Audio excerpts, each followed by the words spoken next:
What is the largest hyperfast electric vehicle charging network in North America? If you said Electrify America, well, then you know what you're talking about. They've got over 4,800 chargers across North America. And full disclosure, I am a customer. And most of the time, when I plan where I'm going to charge on a road trip, I do it based on the food and the retail that's in walking distance of the charging station. So today, we're going to talk about the future of EV charging and how it fits into retail real estate. My guest today is Brandy Mathie with Electrify America.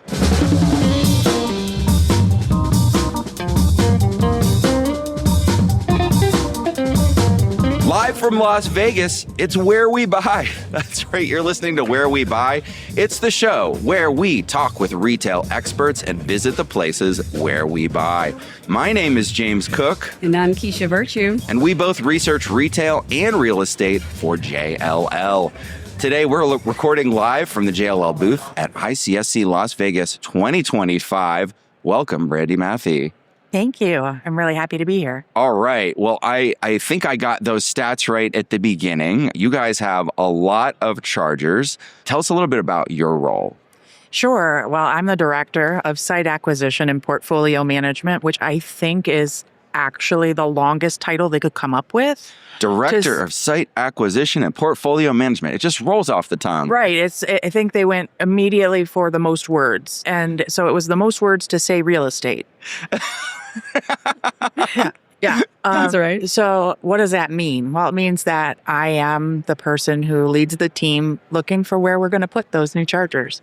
Where do we want them to go? And what experience do we want to cultivate for our customer? Oh, I love it. We talk so much about experience on this show, so this is perfect. Is your background in real estate? Yeah, for 22 years, maybe a couple more. I was a real estate attorney. Oh. So that started a long time ago, and I enjoyed it. I enjoyed being a real estate lawyer. I like the real estate aspects of it. I like this more. I get to do things like negotiate deals with a bunch of different people. I get to come to the ICSC in Las Vegas and sit in a booth and talk to you about real estate. That's great. And I think the best thing about what I do is sort of I wake up every day knowing that what we do as an organization makes a difference. Yeah. How did you get into it? Well, I was outside counsel for Volkswagen, and I did their real estate work for them. And then over a course of time, I was outside counsel for Electrify America. And then they said, hey, do you know anybody who would want to come in-house and work at Electrify America? I said, well, yes, I do. I'm very familiar with her. What is the overall, kind of maybe give us a little bit of the background of Electrify America and goal and like past and then future, like what are the future goals? Sure. So we are the largest hyper-fast electric vehicle charging network in the country. Hyper-fast, you're saying, what's that? I know that's exactly what you're saying. Hyper-fast means that our dispensers can dispense 350 kilowatts of power. And 350 kilowatts of power means that a vehicle like a Porsche Taycan or an Audi e-tron, somebody with a sort of a big battery platform, can go from a very low state of charge to a very high state of charge relatively quickly for electric vehicle charging. So you'll see that be like a 20 to 25 minute dwell time, which is sort of much more aligned with people who do retail stops, right? Most retail people going into a store are not going to want to spend 8, 9, 10 hours on a slow charger. Like that's not really the look. No.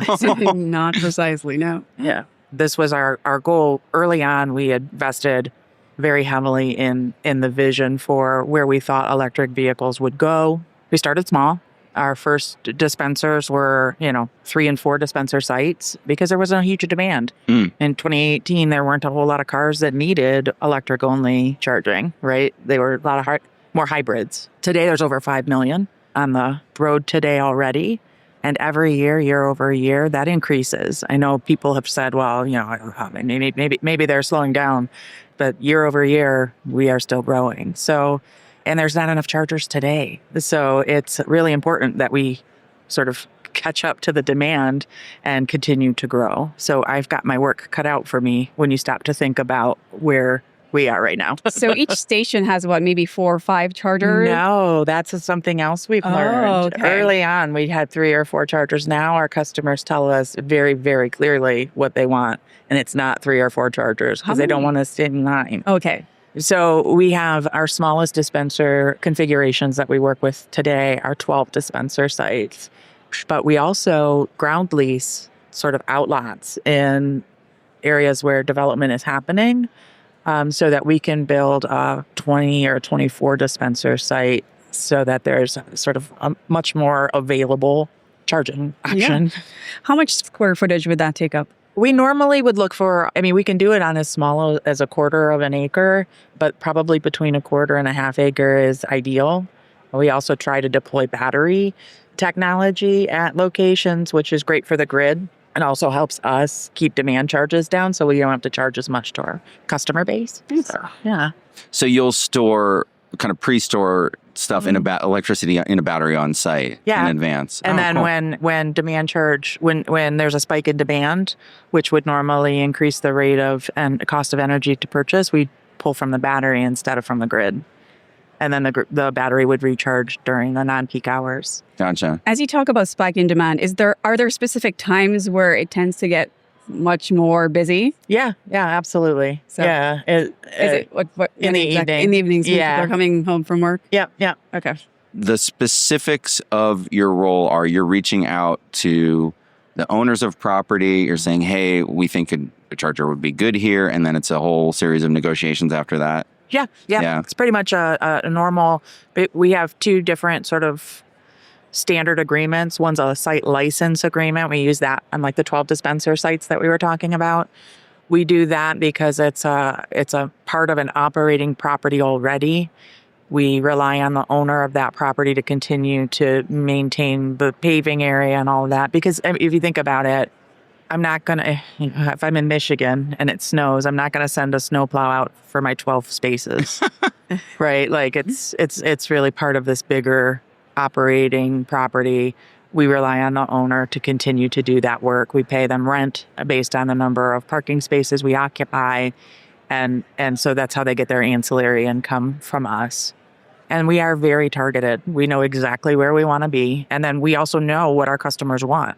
And you kind of touched on that, being a customer, you're looking at what do I have available to me? And so my whole team has been trained to look for sort of like the sweet spot, if you will. And it's the parking area that is located in the vicinity of a coffee shop and or a quick serve restaurant. And then in certain markets, near a grocery store. And the grocery store is really one of the highlights because it's someplace that people have to go anyway. And so there's this opportunity to charge, which is also the opportunity to do something they had to do anyway and also get this other thing done. So it's a win for the customer in that experience. Which markets do grocery store chargers make the most sense? Oh, it's really when you're stored sort of off the highway and near multifamily housing, probably places where most people wouldn't have their own home charger because they have no garage of their own, no place to put sort of a level 2 charger from home. So we look for somewhere around there. What else goes into this decision making? You said you're very clear on where you want to put these. Yeah, energy costs are a huge aspect of what we do. Because we can only charge so much for energy, but if we have to pay more than we can charge for it, obviously that's a losing business model. So we wouldn't be here for very long. So yeah, we have to be very cognizant of what the random energy sort of cost configuration, because it varies so wildly. There's over 200 and some different utility companies in the United States.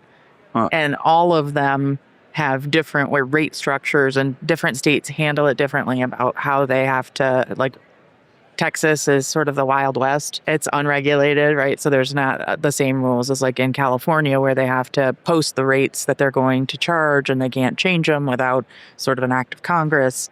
Getting your arms around all of that becomes really, really... So in a state like Texas, they could just change what they're charging you just overnight? Like I said, Texas is unregulated. Wow. Yeah. Wow. Are you able to, I don't want to get too in the weeds on this, but I am curious about a little bit about electricity.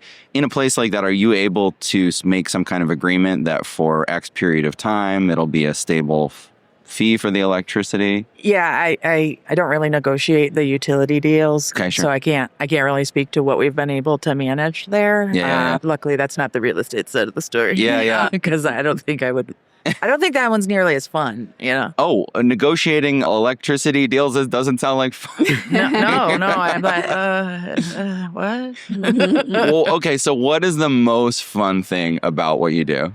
I think it's really fun to read the comments from customers when we open up a new place and they show up and they're excited about what's around it. So we get a lot of social media posts, and they're not shy. Customers are not shy. They will tell you everything they like and they will tell you everything they hate.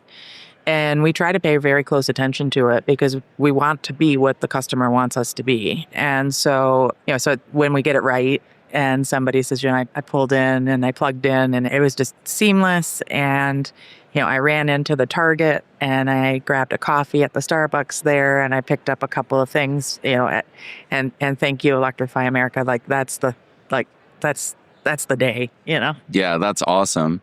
How do you think about, say, within a shopping center, where the best spot is for charging? Yeah, that's a great question, actually. We don't really want to take the A prime parking area because all that will do is encourage vehicles that are not dependent on electricity to park there. It's an internal combustion engine vehicle, or an ICE vehicle, as we like to call them. So when an ICE vehicle, we don't want to encourage sort of icing. So that's when an internal combustion parks in one of your spots. Yeah. Oh my gosh. Icing. Word of the day today. Yeah, right? Yeah. So we try to just make sure that we're in close enough proximity because we really do want to encourage people to get out of their cars, right? It's the benefit of having electric vehicles on your site. The charging on your site is to get the people out of the car and into the store. So we want to be close enough if you're in a place where weather is, sort of varied, right? You don't want to be so far away that people don't want to get out of their car and either schlep through the burning hot sun as their shoes melt, like in Vegas, or in Detroit, where I'm from, they're skating through the ice to get to their store. So we want to be close, but not too close. We want to, from a construction standpoint, we want to be not in the middle of everything because I don't want to disrupt the operating business as much as possible. I don't want to disrupt more of the parking field than necessary. So we're looking for something that's maybe along the side of the property so that it's not in the middle of every, sort of drive aisle. Yeah, that makes sense.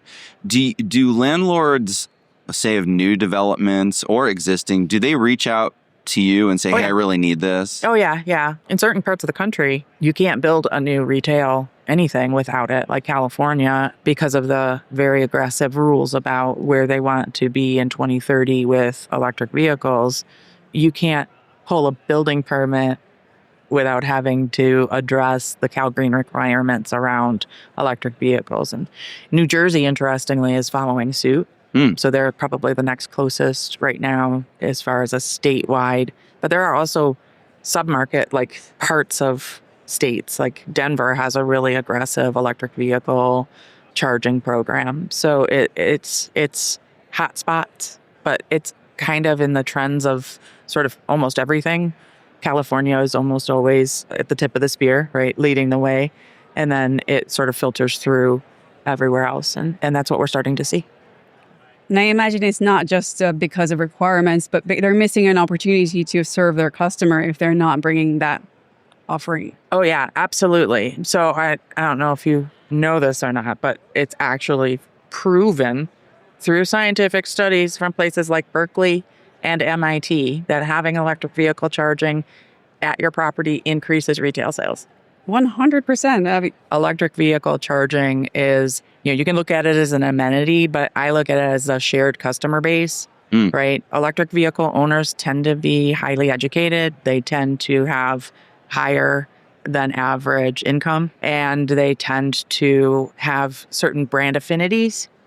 And so if you want those customers at your property, you probably want to bring the amenity or the sort of the retail option that they want. Exactly. Yeah. When customers are choosing what charger, where to charge, is there one thing that's the decider overall? Obviously, there's plenty of different things they think about, but is there like the biggest thing that they always make the decision on? We just try to make sure that there are lots of options available. So a more target-rich environment, if you will. Like if I can have a coffee shop and a grocery store and a quick serve restaurant, it's like a bingo on the card, right? Like this is where I want to be. Mm-hmm. And then there's some other sort of ancillary uses that, that really don't go well with electric vehicle charging. You think about it like, I don't really want to be at a movie theater because the time that you're going to be in the theater versus the time to charge is just, a sit-down restaurant. Most people aren't going to be done at a sit-down restaurant in 25 to 30 minutes, right? So that's why we look for the sort of these uses that are far more likely to meet the needs of the customer and the time that they can expect to be on site. So do you have a lot of competitors out there that are also looking to place chargers? There are competitors, yeah.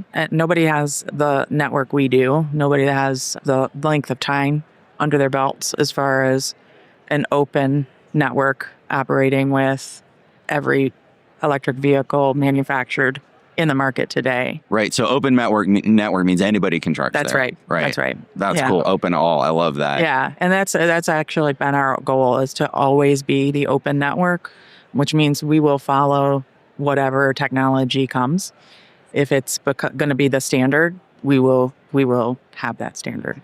So that's probably the biggest selling point, for you, is that you're not only big, but you're open. Hey, choose us because more people can charge here than any other place. That's right. And and I think, it's really important to recognize, the learnings. We have true experience in doing this. We've been doing it since 2018. There's a certain amount of growth pain that goes with any new industry. And the good news is we've got our arms around that. And so that's kind of nice.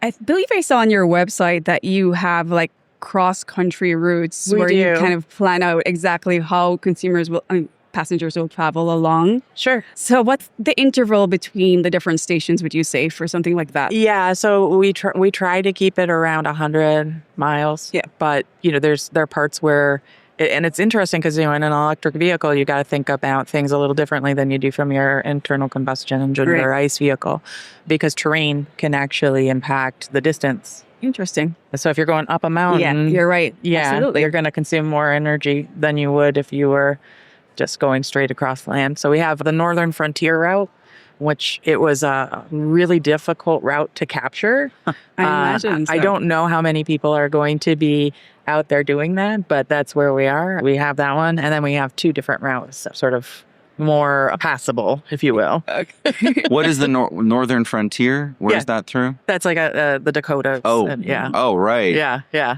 Yeah, there's just not a lot of people, but you have to be there, right? We just wanted to be where people want to be. Mm-hmm. And so like we have a station in Moab because people want to be in Moab, So that's really our goal. Where do people want to be? And so right now we're focused very heavily in building up the infrastructure in high density areas, because that's where the biggest demand is every day and where the biggest frustration can come, right? If you can't get a charge in Los Angeles, you kind of get really agitated. So we're really, really heavily, carpeting that area, looking for new opportunities and new relationships there. Riverside, same thing. San Diego, San Francisco, San Jose. It's like all the retailers we talked to on this show. They want to hit the big markets, right? That's right. Yeah, and those are the California markets. We've got a lot going on in Orlando, Miami, Tampa. Texas is a big market for us right now too. Houston, Dallas, San Antonio. You've got ambitious growth plans. What is your biggest obstacle, maybe your day-to-day obstacle that you encounter that you've got to overcome? I think it's really just having enough resources and time to get to all of the places that we want to be. This is a very labor-intensive task, right? You've got to find the right deal, find the right person, make the right connection, negotiate the deal, and then, go from there. Those always take time. And what we're trying to do is get these dispensers in the ground as fast as possible. And so time is the villain here, if you will. Yeah, I mean, that's something we all run into for sure. The more ambitious your goals, though, you just feel like the less time that you have. You've been with the company for how many years? I started in 2021. Okay. What do you feel has changed the most since you've been there? Oh, yeah. Other than the adoption of the electric vehicles. Yeah.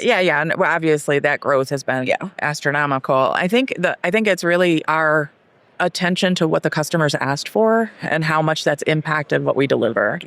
So when I started, we were doing 6 dispenser site, and we were like, this will help alleviate that 3 and 4 dispenser situation. Said we'll get to 6, and we paused at 6 for like 3 months, and then we were like, that's not enough. And so we went to 8. And then it was like, oh yeah, no, we'll do 10. What 10? 10, yeah, no, 10. No, 12. Yeah, 12. Yeah. So I'm just waiting. When I get back to my office, it'll probably be 14. So, and this will all be outdated. So. Oh my gosh. So when you're working with landlords, landlords can be that can mean a variety of different groups of people. Sure. Yeah. Do you find certain groups are easier to work with? Like I know, oftentimes we talk to institutional owners, which are, big REITs. Yeah, REITs. And then you're probably dealing with like more private capital owners as well and smaller owners. Is there anything you can say about those different groups about? No, I think the value of having us on site is pretty translatable no matter who the owner is. I think, larger organizations can sometimes have more hurdles just internally, right? The same sort of bureaucracy and not fast decision making. But if they have the will, then it will happen. In general, the value proposition is there. The owners see the benefit of having it. And so they work pretty hard to get us on site. When you're developing a new, say, shopping center, are there things you should be taking into consideration to make it easier to put in that charging area? Yeah, it's actually best if I can join you during your construction period and design my equipment to be on site from day one. Then I don't have to break apart what you fixed, what you created to install what I need to install. Because my conduit has to go underground and it has to go at a certain depth because I need heat dissipation to make sure that the cables don't melt. So, there's like a whole bunch of things that go into the engineering of a site. And if I can be part of the original development, it saves us all sorts of headache relative to, okay, you just put in this pristine new parking surface and I'm going to have to cut big holes into it to bore in and put conduit in there. And much easier to be part of the story, part of the development, than come back afterward. That's great. And does that happen a lot? It does. Yeah, it does. We've done some really great work. Costco is one of our customers. They actually started as a part of my group, which is the owned and operated. We at Electrify America own and operate stations. We pay for the capital. We put it on other properties. We pay rent to be there. That's our owner-operator model. But we also have Electrify Commercial, which is a whole group of people who go out and do for people who want to own their own network what we do for ourselves. So we sell our equipment. We have them execute an agreement for maintenance and services on our back end. And we install them on their property. And Costco originally started as part of my team. And over the course of time, they decided they wanted to own. And so now they purchase equipment from us and we install it on their property for them. And we work with them in their early development phase of their sites and we bring them out of the ground at the same time as their stores. And so are those branded differently? Like, are there Yeah, those will look like a Kirkland or a Costco branded dispenser. Yeah. Okay. Mm-hmm. That's I haven't charged at a Costco before, so I didn't realize that. Oh, that's so interesting. Yeah, the first one that opened was in Denver. There's Kirkland everything, isn't there? Well, yeah. Wearing my Kirkland jeans and eating my what? Your Kirkland hot dog. Yeah, right. Exactly. Get my Kirkland Costco charger. Is there anything I haven't asked you about that you think folks would want to know about? Yeah, I mean, I think the most important thing is to not be sort of swayed by what you hear people talking. Like, get into an electric vehicle, take it for a ride. You will understand why people love them, because their performance is wildly different. It feels different than driving an internal combustion engine vehicle. And not to knock it, like, I'm a car girl. I grew up in Detroit. You know, like I got the big three roots, man.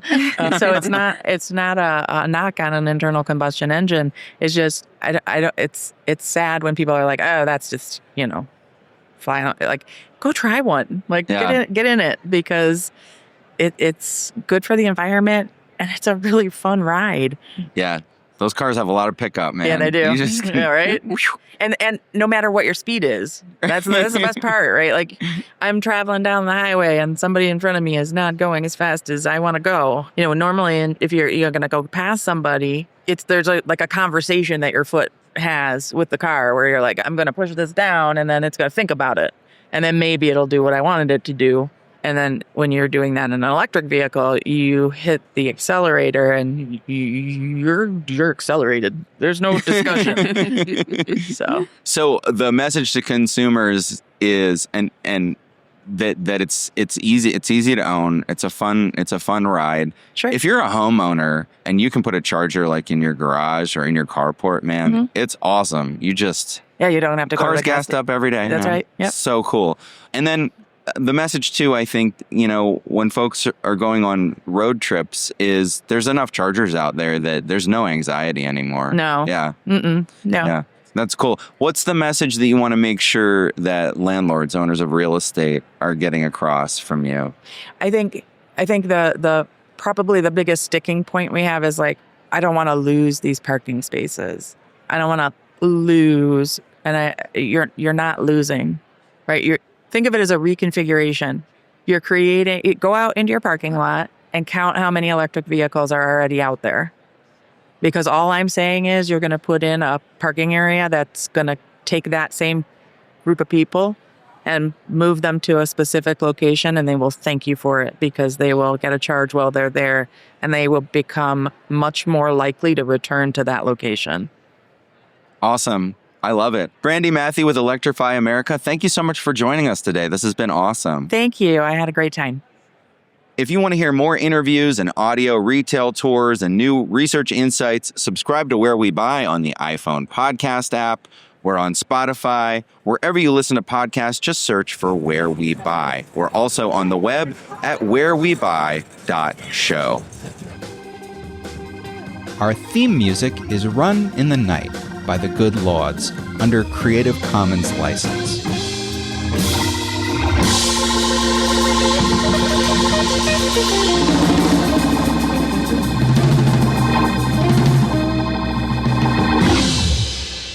And that's a wrap. All right. Great job. Thank you.